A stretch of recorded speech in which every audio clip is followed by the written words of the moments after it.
Something isn't right here. In the last video, I set out to ride every sketchy feature in my buddy Seth's backyard. Oh god! And after a very hard-fought battle, I emerged victorious. Yes! But if I achieved my goal and conquered my fears, then what's still keeping me up at night? Wow. I never understood how tall it was until I got here. Like, this is hands down the biggest lip in Berm Peak. Oh yeah. Like, hands For sure. down. So a lot of people come up to a lip like this and they've never ridden a lip like this and they're like, what's gonna happen when I go off of that thing? That's exactly what I'm wondering. Due to a long winter and wet spring, the airbag jump has been out of commission since my arrival. So unfortunately, I couldn't include it in my last video. Despite having a perfectly good excuse, I still felt like it was a bit of a cop-out since this airbag jump happens to be the biggest jump in all of Berm Peak. So today, we're gonna make things right and send this thing. There's only one problem. Oh god! If you saw the last video through to the end, you'll know that my trail bike is out of order. Well, you wanna hear the good news? So what is the good news? Well, luckily, I have a second bike. One that is even better suited for this airbag jump. I am in here with my dirt jump bike, which is gonna be my weapon of choice for the day. Not just because my other bike is out of commission, but because this one is a shorter, more compact bike, which I think will be really nice with how steep the airbag jump is. Another really big benefit of having the dirt jumper is that it's pretty hard to break this bike. It just doesn't have a lot going on. There's no dropper, there's no gears. And I'm gonna do a couple more things that is gonna make this even better prepped for the jump, starting with taking off the front brake. I want to be able to rotate my handlebars in a full 360, and currently my back brake has enough hose length, but my front brake gets caught. Now, I'm not saying I'm necessarily going to be doing bar spins, but I imagine that when doing the airbag, I'm going to be bailing from the bike a whole lot. You know, I'm going to be hitting the air and then I'm going to be tossing the bike. Another benefit is that when it hits the ground in the handlebars and they get torqued, it's not going to rip the front brake out. And a lot of people have a tendency when they land and you grab onto your brake, and you know, if you're landing and you grab a whole handful of front brake, that's not gonna be pleasant. So, all right, the next thing I'm gonna do is I'm gonna swap out this front tire. And these are awesome, they're great for street riding, but they have negative tread. They're kind of slicks. So my buddies at Maxxis shot me over this Icon.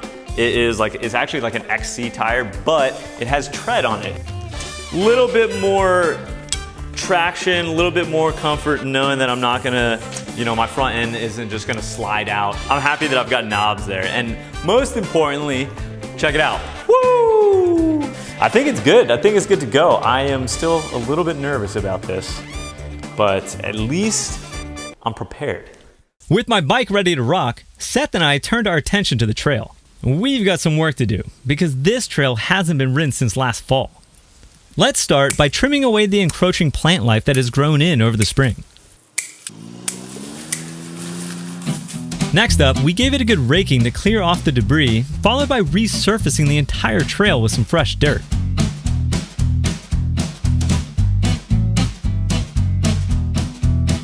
We got our first load of dirt out here, and this dirt is awesome because it's free.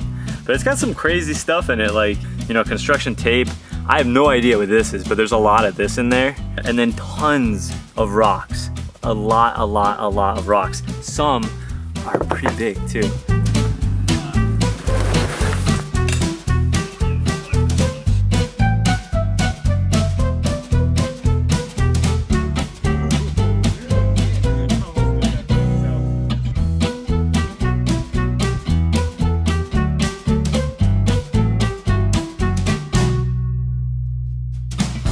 These are like my favorite jeans, but the one problem is it always, in a hot day, it just constantly looks like I wet myself. I swear I didn't pee my pants. This is just, it's hot out. It's like 90 degrees out. The hard part is done. Now is the really satisfying part. We're going to get the tamp. A tamp is essentially just a big block of metal built with the express purpose of being really heavy and shaking violently. They are loud, unwieldy, and strangely satisfying to watch.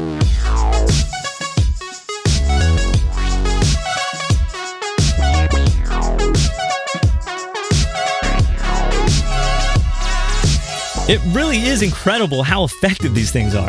In just a matter of 30 minutes, this Tamp was able to turn our rough and loose dirt into a buttery smooth and compact bike path. Things are looking good. With the trail resurfaced and running better than ever, we turned our attention to the long, low setup jump that Seth wanted to make some adjustments to. Like I've done with every other feature, I want to hit it before we change it. I want to hit it in the original form. So, got Kevin here. It's his birthday. He's going to show me how to do it. This is awesome. This is one of my favorite features. Kevin's one birthday wish is that he jumps over me on the long low, so this is a horrible idea. Oh man. Just please don't bail. Happy birthday, Kev. Ah! Happy birthday, buddy. I ain't doing that again. Now that we've got that out of the way, Seth was able to make the necessary changes to the jump, and we could finally set up the most interesting part of this entire trail, the airbag landing. For those of you unfamiliar, mountain bike jumps don't generally have a giant marshmallow for a landing, but this isn't a normal jump. This one is specifically designed to help us learn new tricks. The idea being that we have a really steep jump that gives us a lot of airtime, and a landing that hopefully doesn't hurt too bad when we fall.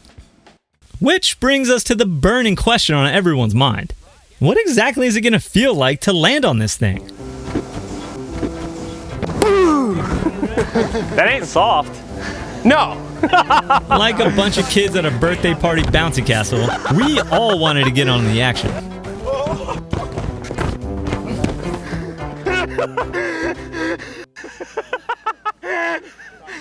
This is gonna not feel good. Every single time you crash, that ain't gonna feel good.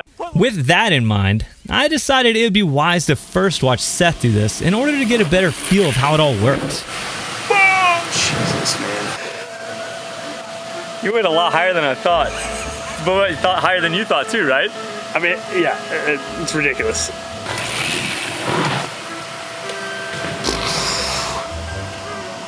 Every time they hit it, I feel like they're higher than I think each time. And it looks like they're way over clearing it and landing to the flat, doesn't it? It does. Ooh! I want to see it from out there. Yeah, you're right. Let's go do that. Yeah. Jesus! The thing is, every time I come up to the lip, I feel like I'm going too slow and then ends up being perfect. So what you do is you just take 2 cranks, hit the long low, like just catch it, and just roll into it. If you go too slow, you'll case the softest case pad you've ever hit. Yeah, unless you really case it and you go poof. Yeah, well, no, you'll fly over your handlebars. Though watching probably made me even more nervous, it also showed me how incredibly fun this thing can be. Just take a look at our friend and fellow YouTube creator Kevin. This was his very first jump of the day. With no fear of falling and 0 qualms about removing limbs from his bike, Kevin gave us the perfect demonstration of what this jump is made for.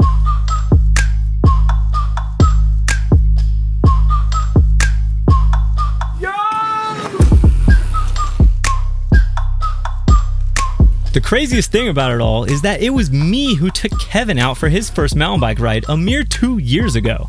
Now here we are with me on the sideline looking to him for inspiration. And it worked. Dang, dog.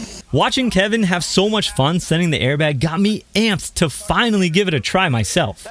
You know the problem with your places is there's nothing to warm up on. Well, it's not like you've hit any lips like this. They even look remotely like this. No, and I sure as heck haven't hit one today. You know? Like, I think the last jump I hit, I broke my bike. When approaching new features that make me nervous, I like to break them down so that I can get comfortable with each individual piece before putting it all together. So that's what I did. First, I focused on the takeoff.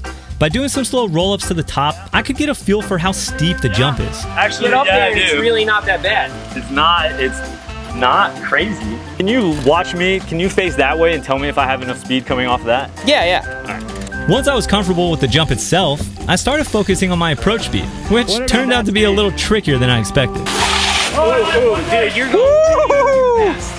That was way too fast? That was way too fast. So I suggested to Alex that he follow Kevin in and then stop, just so he feels comfortable with the speed. After following Kevin in, I felt that I understood the speed a lot better, and with my speed and takeoff dialed, there was only one more piece to this puzzle. All right, Kevin, I think I gotta give it. I gotta try. Drop in!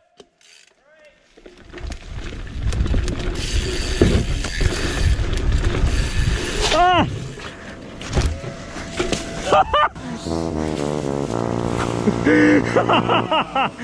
I got real nervous. I really don't want you to get hurt in my backyard. No, I know. So I've seen your skill. You're very comfortable on big jumps. I know I can. It's just, you know how it is. It's just I first know time how it hitting is. stuff. With Alex, it's always a mental thing. He's got the skill. He's got the experience. He's hit way bigger jumps than this. It's totally Alex against himself. Dude, I can do that. All right, I'm going back up and dropping. Drop in.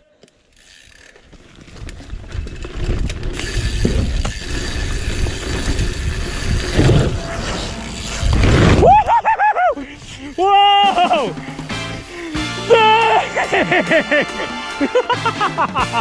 Yes! Yes! It feels so crazy!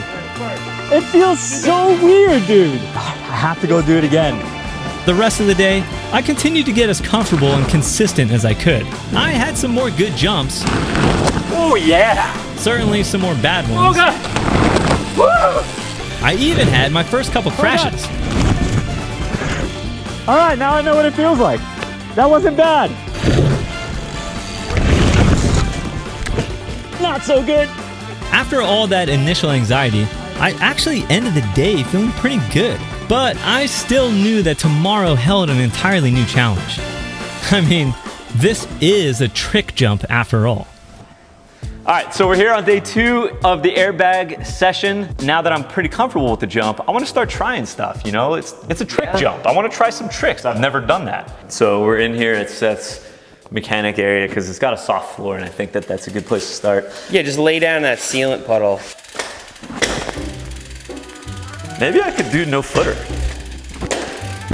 You should pretty much be keeping the bike stable with your knees. Try and pinch that, and now try and, yeah, there you go. Okay, that works a lot better. Now I can like pretty much just hold it there indefinitely. Right. Oh, it's the most incredible no-hander of all time. Now bar spin. Look at that.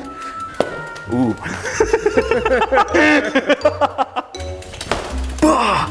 So I'm not doing bar spins today. Let me give this a try.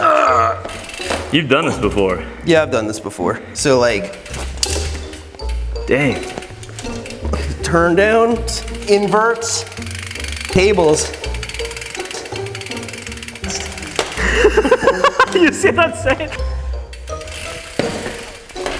Oh, you got it, dude. Here, try a backflip. All right, ready? To my surprise, day 2 started out pretty well. Oh, yeah. I was feeling really good on the jump and finally started to relax enough that I was able to begin manipulating the bike underneath me while in the air. It almost felt like I was in the beginning stages of learning my first trick. Something interesting just happened. Just hit it really, really well. And because I got set up so perfectly, I think I started the beginning of a tabletop. I think I'm gonna start trying to figure out what the motion is to do a table. Yeah. Okay. I feel like this is the beginning of getting some sort of trick. Little did I know, this tiny glimmer of hope would eventually lead to my demise. Oh God. Oh, that was a bad one. Looking back, I don't really know what I was thinking. The idea that I'd be able to just learn a trick after barely getting comfortable on the jump the day before was indeed a bit ridiculous.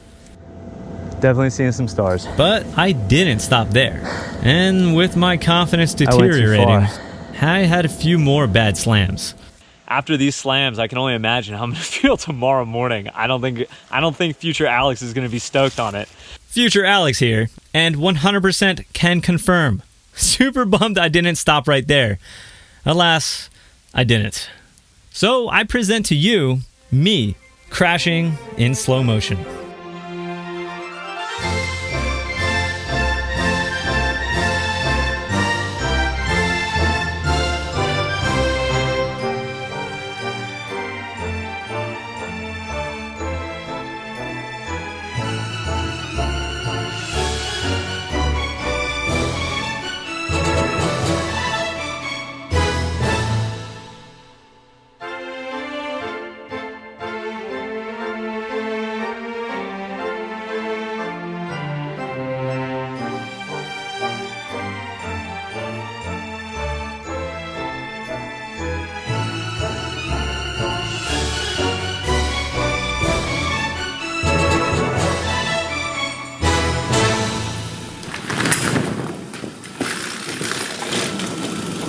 done. Dude. Hold it, Kev. Yeah, hold it. That's definitely, dude, that's probably the hardest hit I've heard from up top out of anybody on the airbag. As you all may have guessed by now, I didn't learn my first trick. Though the airbag is somewhat soft, my bike most certainly is not. And I ended the day with both my body and ego pretty banged up. To be perfectly honest with you guys, I was definitely disappointed in myself, to the point that I almost didn't make this video. But hey, if the airbag jump taught me anything, it's that trying something new and failing is okay. Sure, it may hurt a bit, but at least I'm no longer afraid to try. Thanks for watching, guys. I really hope you enjoyed this video. And if you did, don't forget to subscribe to my channel and turn on notifications so that you never miss out on a future video. Finally, I'd like to give a massive shout out to the people that make this channel all possible, my patrons. Thank you all so much for the incredible support in doing what I love, guys. It really means the world to me. If you would like to become a patron and help support the production of videos on this channel, check out the link in the description below where you'll also find all sorts of bonus content. That's it for now, and until I see you all next time, you know what to do. Live free, ride hard, and get stoked.